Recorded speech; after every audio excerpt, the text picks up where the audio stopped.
So, when we think about sensory processing difficulties or challenges with children, we always think about the sensory over-responsive child, the child that maybe is oversensitive to noise and is wearing a headphones. That's a classic example. But there's also children that are sensory under-responsive that don't respond appropriately to stimuli.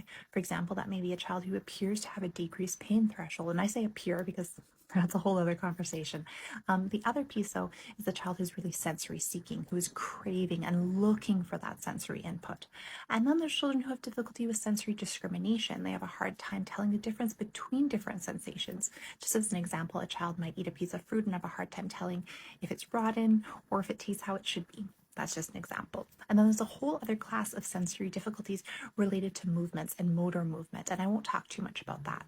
But that's why it's really important when we're talking about sensory difficulties to talk to a professional, whether that be a pediatrician, an occupational therapist, or your psychiatrist, to make sure you're understanding the whole picture.